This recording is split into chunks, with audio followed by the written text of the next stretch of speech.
Olá, telespectadores da TV Câmara Fortaleza, canal 7.2, Sertão TV Quixeramobim, canal 180, TV Padre Cícero de Juazeiro do Norte e do canal YouTube da Câmara Municipal de Fortaleza. Estamos iniciando o programa Cordel, Sanfona e Viola. Hoje aqui com esse grande professor, escritor, poeta Juarez Leitão. Olá, Juarez.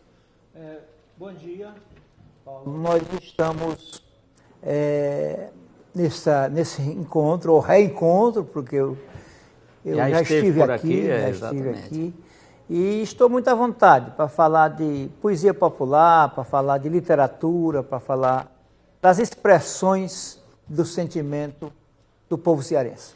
Que bom. Ô, Juarez, a importância da literatura popular, que inclusive, depois de 128 anos, a Academia Cearense de Letras, a primeira academia do Brasil, reconheceu o valor dessa literatura. Você foi um dos defensores do nome do poeta Geraldo Amâncio para integrar a Academia Cearense de Letras, né? Qual a importância realmente dessa cultura popular? Olha, com certeza estivemos nesse movimento para levar o poeta Geraldo Amâncio para a mais antiga Academia de Letras do Brasil, né? A nossa Academia Cearense de Letras antecede em 3 anos a própria Academia Brasileira de Letras. Mas como dizia o Ariano Suassuna, ele achava muito estranho que a chamada poesia acadêmica ou cultura acadêmica esnobasse a poesia popular e a cultura popular, quando na verdade todo o estudo acadêmico, toda a poesia, toda a literatura, ela é derivada da cultura popular. Assim aconteceu com Homero, por exemplo. O que era a Ilíada e a Odisseia, as grandes epopeias? Eram histórias e cantigas da tradição grega, helênica, de muitos e muitos anos. O que Homero fez foi colocar uma espécie de espinhaço naquelas lendas, naquelas histórias todas, e aí surgiram as 2 grandes epopeias. Mas a origem é popular. Então, na verdade, a cultura, ela nasce primeiro pela voz e pelo sentimento do povo, né? Depois ela se sofistica mais, ela fica mais pernóstica, digamos assim, o vocabulário fica mais erudito, não sei mais o quê, mas, na verdade, a origem cultural, a essência da cultura humana vem do povo. Ô, Juarez, você falou aí uma coisa muito importante. Esses 3 anos que antecede a Academia Cearense, antecede a Academia Brasileira. No seu conhecimento, nos seus estudos, o que diziam esses acadêmicos quando foram criar a Academia no Rio? Foi feita alguma referência à Academia Cearense de Letras? Tem alguma coisa em que eles falaram dessa academia já existente? Que eu saiba, não. Embora entre os que estavam constituindo a Academia Brasileira de Letras estivesse Antônio Salles, um poeta cearense, que, por sinal, não quis, por questão pessoal, não quis pertencer à Academia Brasileira de Letras. Pois bem, apesar de estar lá o Antônio Salles, que, pelo que eu sei, não houve referência à nossa academia, que era incipiente naquele tempo. Mas o grande modelo para a Academia Brasileira de Letras foi a Academia Francesa de Letras. Então, 40 membros, a mesma coisa, que também foi a inspiração da nossa. A nossa também, que no começo eram 28 membros, depois também se estabilizou com 40 membros, né? E a ideia o sócio efetivo, ele ocupa uma cadeira de forma vitalícia, a não ser que ele próprio renuncie, e a renúncia é uma atitude pessoal, né, unilateral, né? A não ser que ele renuncie, ele permanecerá acadêmico até morrer. Só quando morre é que se abre a vaga e aparecem os candidatos àquela vaga.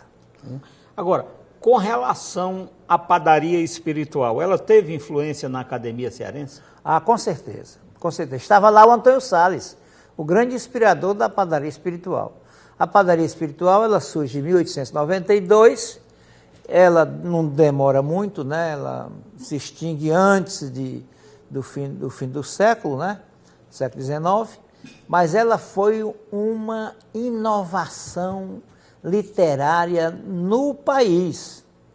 Na verdade, ela antecedeu de 30 anos a Semana de Arte Moderna de São Paulo, mas os postulados dela, as ideias, já estavam, as ideias da Semana de Arte de São Paulo, que lançou o modernismo na literatura brasileira e nas artes, a ideia de vanguarda já estava, essas ideias já estavam presentes nos estatutos da padaria espiritual, nas atas das reuniões e em todas as manifestações dos que compunham aquele elenco de jovens afoitos que se intitulavam de padeiros, né? E que editavam um jornal chamado O Pão. Pois é. Ô Juarez, eles tinham algumas regras, entre elas, se não me falha a memória aqui, não dar bom dia a um policial, alguma coisa desse tipo, e algumas outras regras interessantes.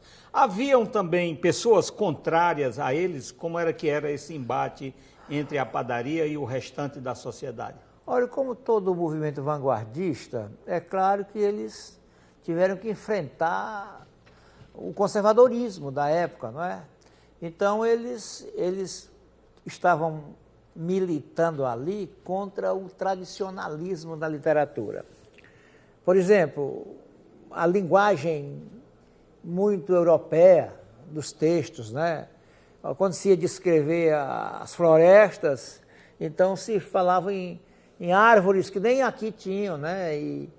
E da fauna se falava em cotovia e não sei mais o que, quando as nossas aves eram outras.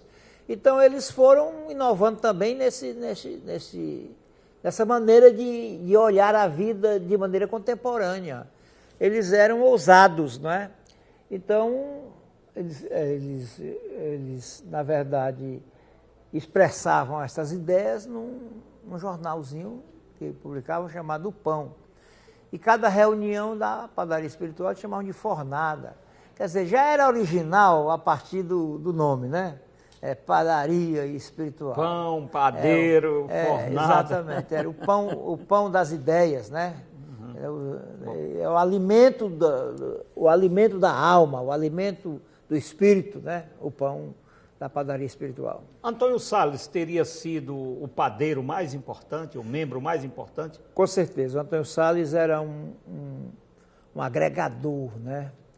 Ele escreveu, praticamente foi ele que escreveu o manifesto onde expressa as suas ideias de avanço, de vanguarda, não é? O Antônio Salles depois iria para o Rio de Janeiro, lá criou fama como poeta satírico, né? Um trovador que zombava das autoridades e tudo, nos seus versos publicados no jornal. Chegou a ser, aqui no Ceará, presidente da Academia Cearense de Letras, mas não quis, por vontade própria, não quis pertencer à Academia Brasileira de Letras.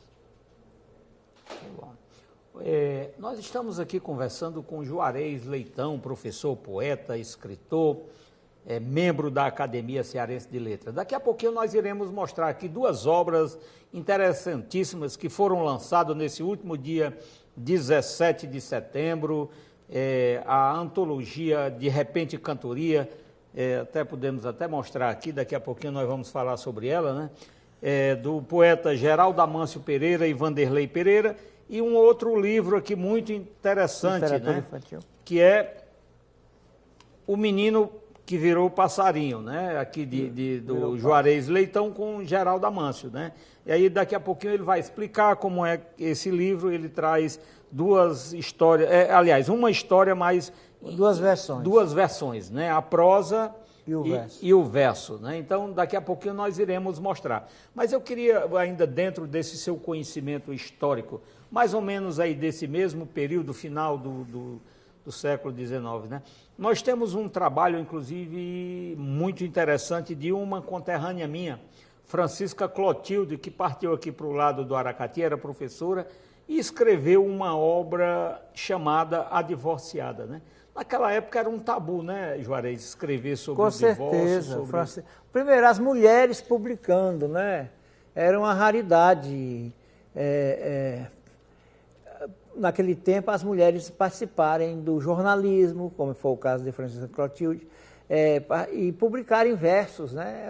Já era uma, digamos assim, uma atitude de pioneirismo feminino, né? Era a mulher já lutando para conquistar o seu espaço. E também na literatura, que era um reduto muito masculino, exclusivamente masculino, praticamente, né? Então ela e a Henriqueta Galeno, Alba Valdez, foram mulheres pioneiras da literatura aqui no Ceará. E qual a sua análise sobre a obra A Divorciada? Bom, na verdade, eu confesso que não li é um romance, né? Não li esse romance, eu não li. O que se pode dizer, a partir do título, com certeza, era uma afronta, né? Aos costumes da época, porque a mulher divorciada, separada, era mal vista na sociedade, era apontada pelos sisudos da sociedade, pela moral da época, né? Então, a partir do título, eu não conheço o conteúdo, na verdade eu não li esse livro, mas com certeza era um desafio que a Francisca Clotilde, quer dizer, praticava a sociedade da época, né? Você falou aí na importância da cultura popular, né, onde muitas coisas surgem a partir da cultura popular, depois vão tomando o formato erudito, né? E qual a sua análise sobre o poeta Juvenal Galeno, né, que tem muita coisa popular e deixou a nossa literatura bem municiada dessa questão popular? Olha, Juvenal Galeno, ele tem uma importância muito grande para a cultura popular. Ele é até dito como o pai da poesia popular. Na verdade, não foi ele o pioneiro, já existiam essas manifestações de remotas épocas.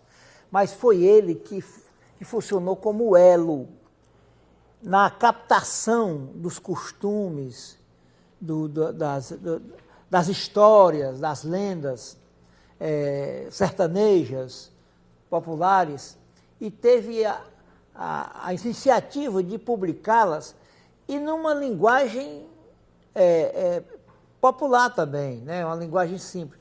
Muita gente pensa que escrever de maneira singela é fácil. Não é fácil, sobretudo para um erudito, né? Que era o caso dele, né? Ele era um teatrólogo e tudo mais, quer dizer, foi cofundador do Instituto do Ceará, em 1887, quer dizer, que é a instituição cultural mais antiga do Ceará. Ele era um erudito. No entanto, ele teve a coragem, a capacidade de escrever com simplicidade. Minha jangada de vela, que ventos queres levar? Tu queres ventos da terra ou queres ventos do mar? Né? Cajueiro pequenino, carregadinho de flor, a sombra de tuas folhas, venho cantar, meu amor. Pois bem, quer dizer, é uma maneira muito simples, cantigas populares, lendas e canções populares, o livro mais famoso dele. Quer dizer, o Juvenal Galeno foi muito importante. Mas veja, a Academia Cearense de Letras esnobou Juvenal Galeno. Juvenal Galeno, assim como Patativa do Assaré e o Cega Aderaldo, não figuraram, foram grandes expressões nacionais da cultura popular, mas não figuraram na Academia Cearense de Letras. Depois da morte dele, muitos anos depois, foram fazer, em 1930, uma nova lista de patronos, e então o Juvenal Galeno foi incluído como um dos patronos da Academia Cearense de Letras. Mas ele não foi membro da Academia Cearense de Letras. Ele foi membro do Instituto do Ceará porque foi, sobretudo, um dos fundadores do Instituto do Ceará, né? Assim aconteceu com Cega Aderaldo, que difundiu a cantoria, certo? E por todo o Brasil, viajava daqui para São Paulo, era recebido pelas autoridades e tudo mais. O Patativa do Assaré, que foi estudado na Europa, né? A obra do Patativa foi estudada na Europa, na Salamanca, na Sorbonne, e, no entanto, não pertenceu à Academia Cearense de Letras. Para corrigir isso, quando a Academia completava 128 anos, nós elegemos quase, acho que por unanimidade, o grande poeta popular e repentista Geraldo Amâncio Pereira. Então, o Geraldo é uma das pessoas que honram o nosso quadro de acadêmicos, não só pelo seu talento pessoal como poeta, mas também como palestrante, como estudioso das origens da cultura popular, conferencista internacional, porque já foi representar fora do país, no Oriente Médio, na Península Ibérica, Espanha e Portugal, foi representar a cultura popular nordestina em várias ocasiões. Você falou aí, Juvenal Galeno entrou depois para o time dos patronos, né? Hoje nós temos 40 cadeiras, né, na Academia Cearense de Letras. Esses patronos, eles são fixos até enquanto tiver a academia, ele está lá como patrono, ou há alguma possibilidade de mudar um patrono desse? Aconteceram mudanças, porque a academia foi fundada em 1894 e teve uma primeira reforma em 1922, uma segunda reforma em 1930. Né? Então, quando aconteceram essas reformas, fizeram algumas mudanças de patronos, né? E aí isso se deu em duas ocasiões. E numa dessas o Juvenal Galeno foi escolhido como patrono. Que bom. Nós estamos entrevistando aqui Juarez Leitão no programa Cordel, Sanfona e Viola, TV Câmara Fortaleza, canal 7.2, Sertão TV Quixeramobim, canal 180, TV Padre Cícero de Juazeiro do Norte e do canal YouTube da Câmara Municipal de Fortaleza. Agradecemos a todos os nossos telespectadores. Muito obrigado por essa honrosa audiência. Ô Juarez, como é que você tem visto as eleições recentes da Academia Brasileira de Letras? Você que é um acadêmico, acompanha, e inclusive algumas críticas, porque recentemente foi escolhido um cidadão que é estudioso da cultura indígena, e aí surgiram muitas críticas. Como é que você tem visto essas eleições? Eu tenho visto que o que está acontecendo é o chamado exercício do preconceito, né? Eu tenho visto as pessoas, daqui um dia vão eleger o Tiririca, não sei o quê. Esse pessoal que fala isso pratica uma ignorância colossal. As pessoas que estão entrando na academia são merecedoras da posição que conquistaram. Por exemplo, Gilberto Gil e Fernanda Montenegro. São dois artistas. Uma das exigências básicas é ter publicado um livro. Tudo bem. Fernanda Montenegro publicou uma autobiografia onde ela conta toda a peripécia dela como artista de teatro e de cinema. Ela que se constituiu no maior nome de toda a história teatral brasileira. A maior artista de teatro do país, de toda a história do Brasil, desde o Cabral para cá. Está entendendo? Então, merecia, com certeza, esse destaque. O Gilberto Gil é um poeta vigorante, um excelente homem de letras, foi ministro da Cultura, não é um Zé Ninguém, como querem passar. Outra coisa, escreve poesias magistrais, as letras de suas músicas são poemas, está entendendo? Domingo no Parque, aquilo tudo é poesia. E, além do mais, leva o nome do nosso país pelo mundo afora. É uma estrela de realce internacional, não é? Eu estou me esquecendo o nome do que representa a cultura indígena. Olha, me diga uma coisa, uma Academia Brasileira de Letras, que durante muitos anos não tinha um negro, não tinha um índio, que representatividade tinha essa agremiação, que se diz porta-voz da cultura brasileira? Quer dizer, nós somos negros, nós somos índios, nós somos brancos, mas por que só a representação branca lá. E só um determinado perfil, que é aquele perfil do escritor acadêmico e tudo mais, erudito e tudo mais. Por quê? Eu acho que ainda está cabendo lá, está faltando lá, um poeta popular. Sim, por que não levar um poeta popular para a Academia Brasileira de Letras? Então, a Academia hoje elege negros, elege índios, certo?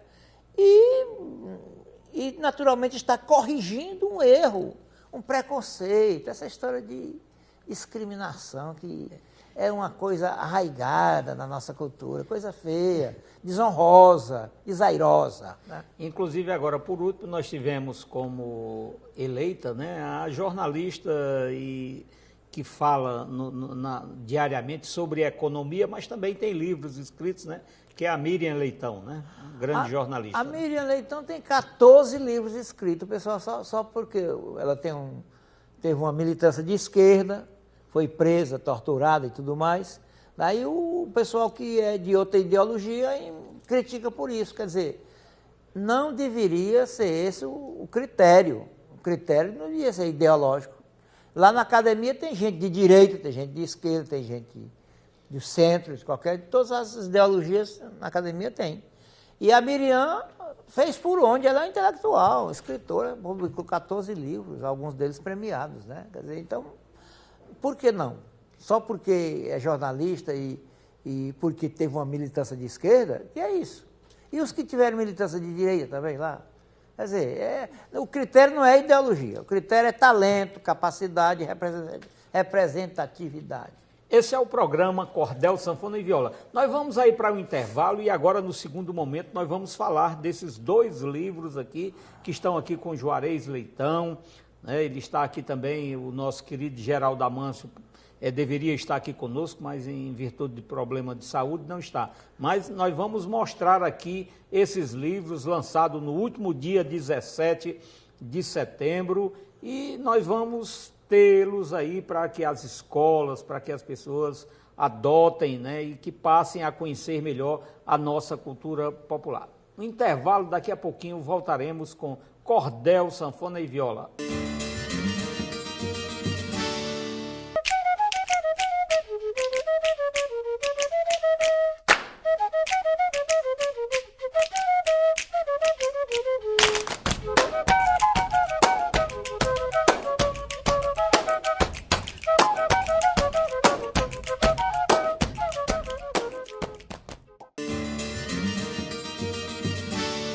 De volta com o programa Cordel, Sanfona e Viola.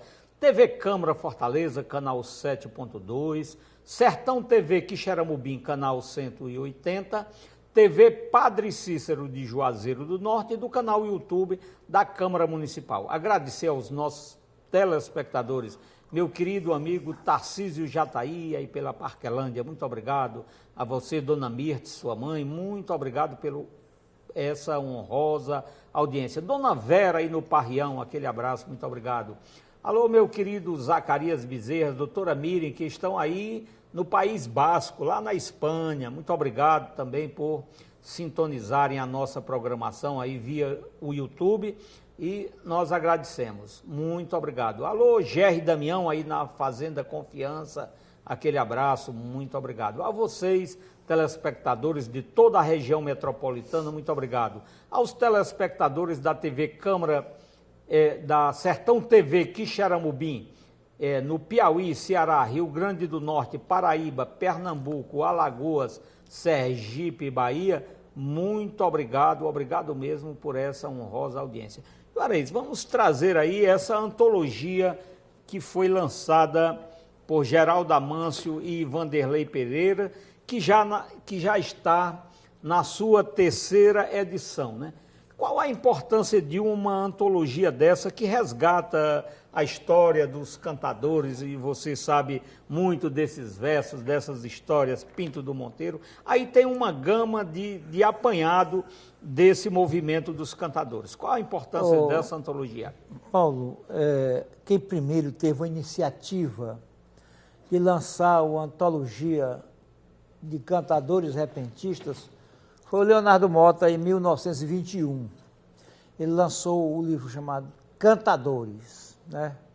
E esse livro teve uma grande repercussão nacional. Alguns poetas, como Manel Bandeira, ficaram estarrecidos diante da capacidade desses poetas populares fazer verso de improviso. Não é brincadeira, você pega aqui um assunto, um tema, que eles chamam às vezes de mote, né?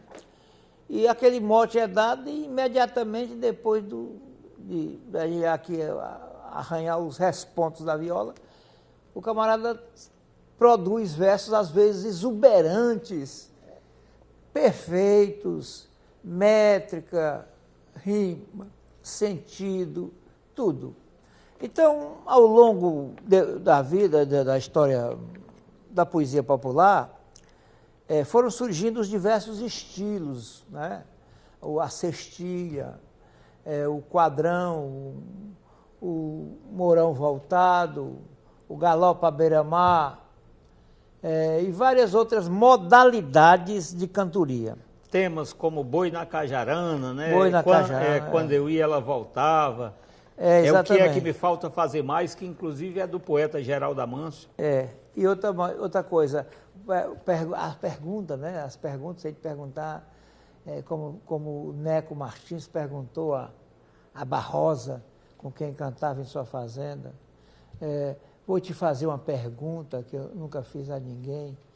2,5 de cangalhas, quantos cabeçote tem? E ela respondeu, urra, o leão na furna, berra a onça no serrote, o valente mata de faca e a cobra mata de bote. 2,5 de cangalha tem 36 cabeçotes. Você imagine essa conta feita rapidamente, porque cada cangalha tem 2 cabeçotes, aqueles pinos onde se penduram os cajuás, né? Os caçoás, né? Então, veja, se fosse uma dúzia, seria 24, tudo bem, mas é 2,5 de cangalha, para complicar a conta. E mesmo assim, no decorrer do verso, a Barrosa tinha que responder dentro da métrica, tinha que responder obedecendo a rima e tinha que responder a conta, e tinha que fazer a conta. Tudo isso de repente.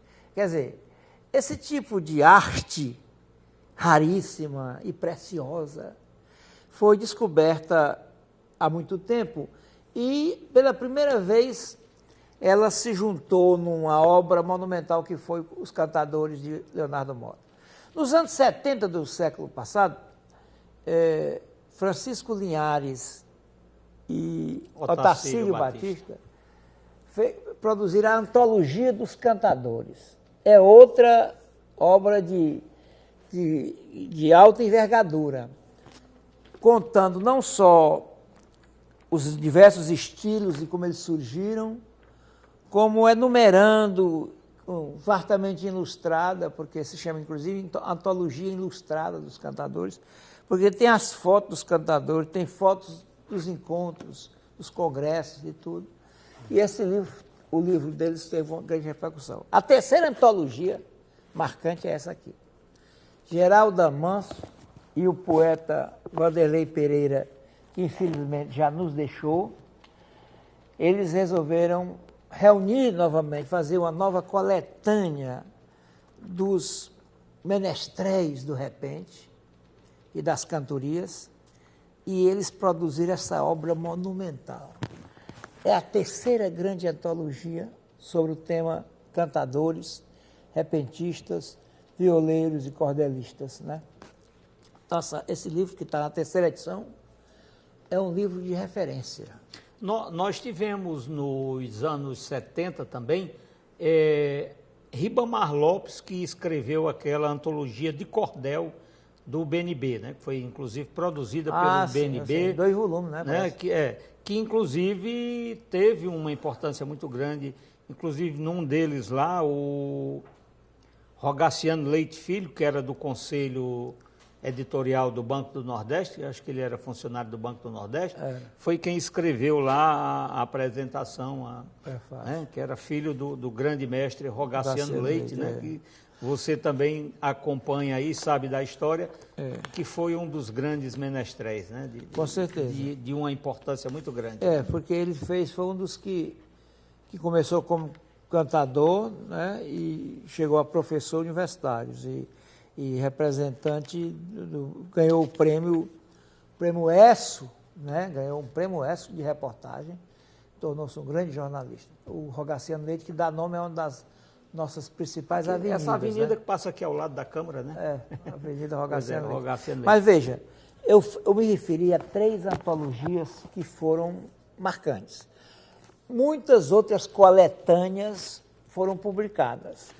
Agora, se você diz assim, as antologias que são referência, são exatamente Os Cantadores, do Leonardo Mota, a antologia ilustrada do Dr. Linhares e do Otacílio Batista, e essa, de repente, cantoria de Geraldo Amâncio e Wanderley Pereira.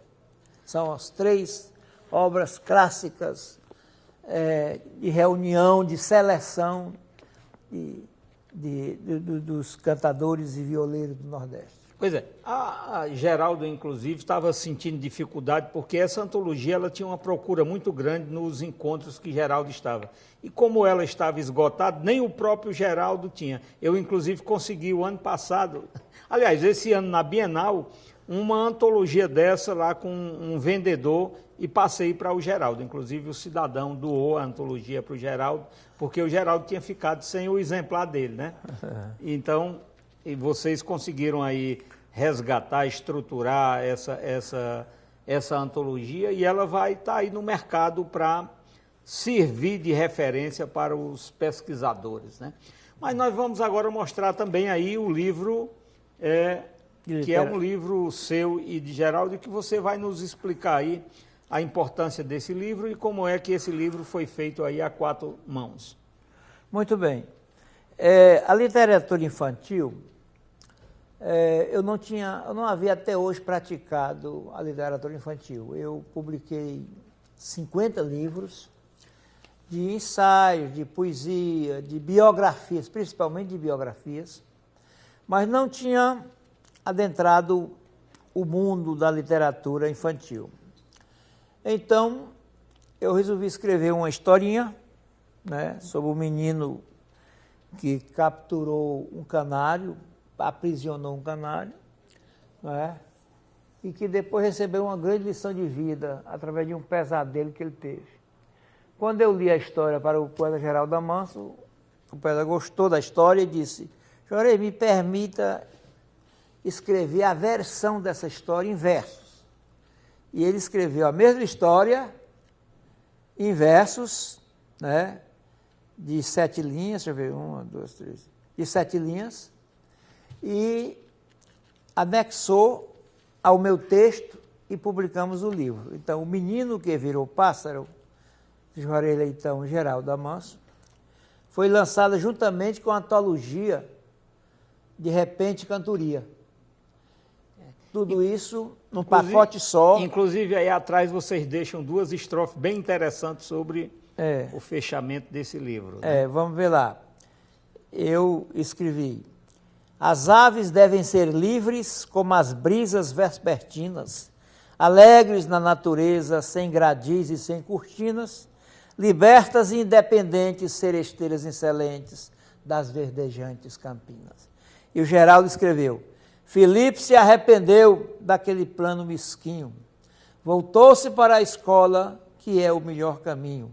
Seu remorso virou paz, se formou e nunca mais quis prender um passarinho. Que maravilha, né? Que coisa boa. Esses livros, eles vão estar nas bancas de revista, vocês costumam deixar na Banca Sobral, né? Na Banca do Sobral, na Praça do Carmo.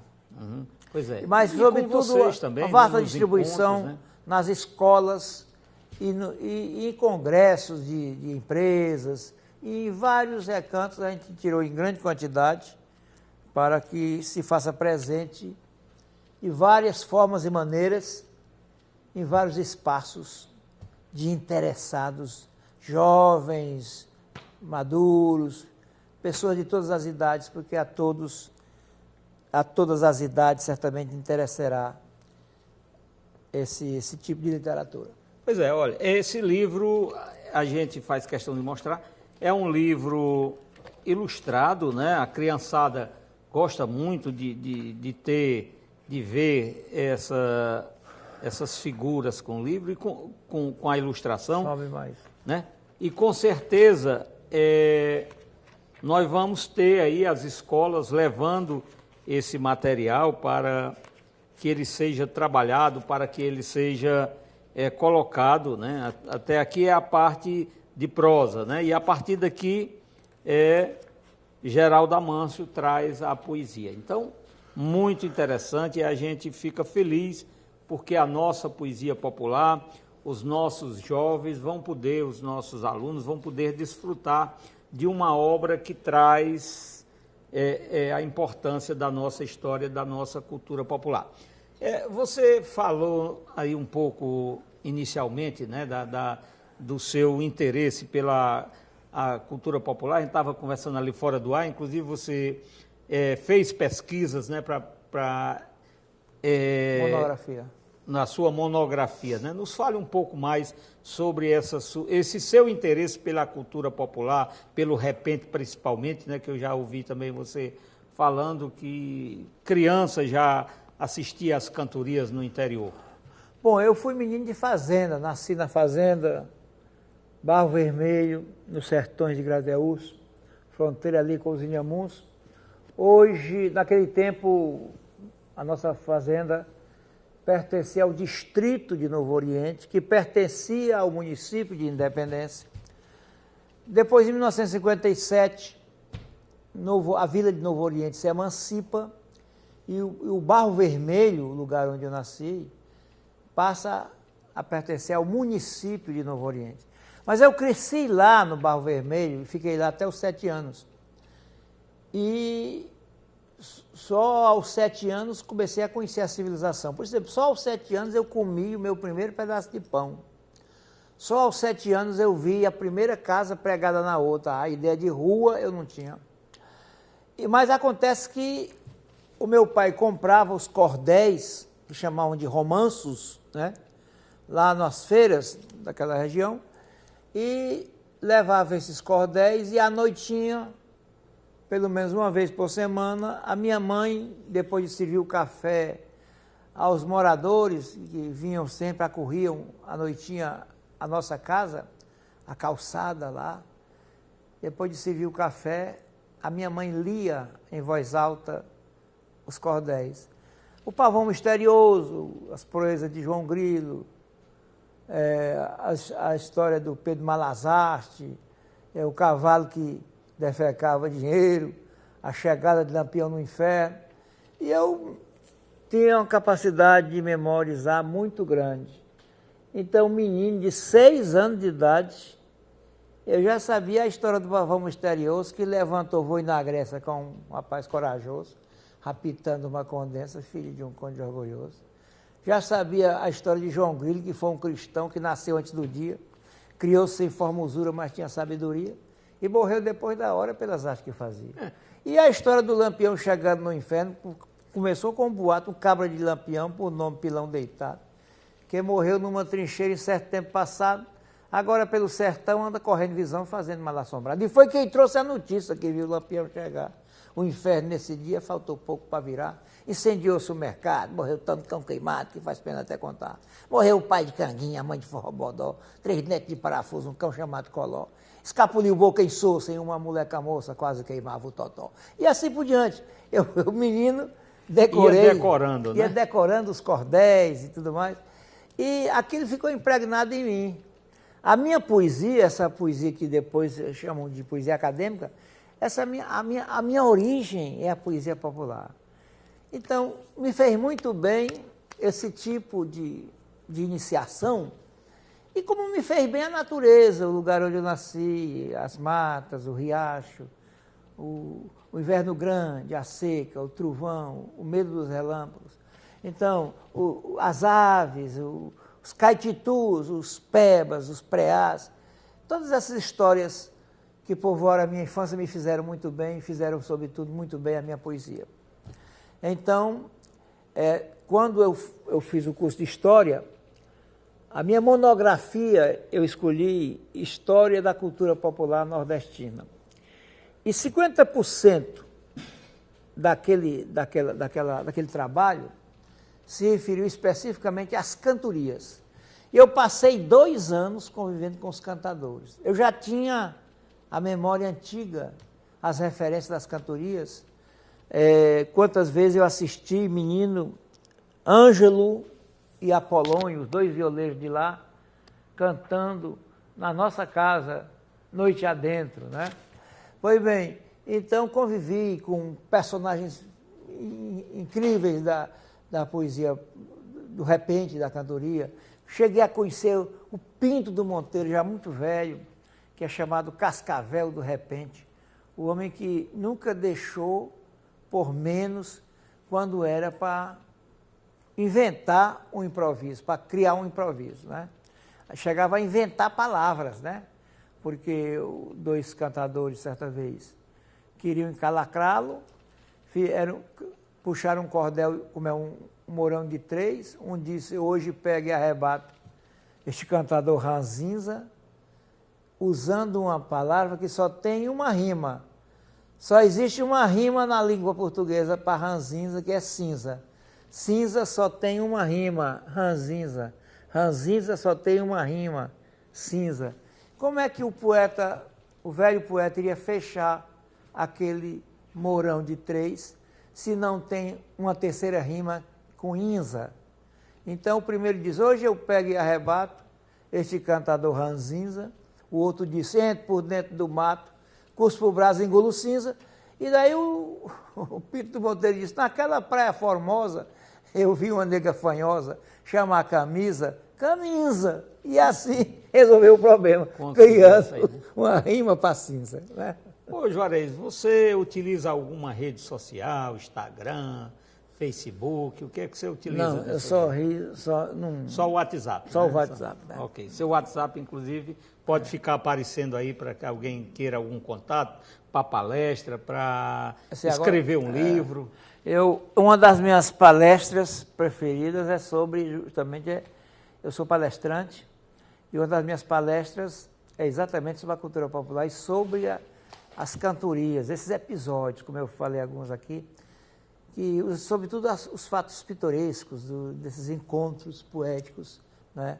Primeiro eu conto a história, as origens do cordel, as origens da poesia, da cantoria, e depois exemplifico contando vários causos e casos de encontros de violeiros, de situações pitorescas ou vexatórias, né? Que acontecem nessas cantorias, né? Que bom. Pois é, nós agradecemos, muito obrigado a você por essa participação, por essa vinda. Queremos deixar aí para os nossos telespectadores a importância desses 2 livros, né? A antologia do Geraldo Amâncio e do Vanderlei Pereira, e o livro O Menino que Virou Pássaro, né? Então esses 2 livros estão aí no mercado, estão aí à disposição das escolas, do público em geral, nas pesquisadores, né? Nas livrarias vocês irão encontrar, e com os autores, né? Então nós queremos agradecer aqui, muito obrigado a você por essa vinda ao programa. Um abraço aí ao poeta Geraldo Amâncio, que não pôde estar aqui, mas que também tem a nossa amizade e o nosso carinho pelo seu trabalho. Muito obrigado.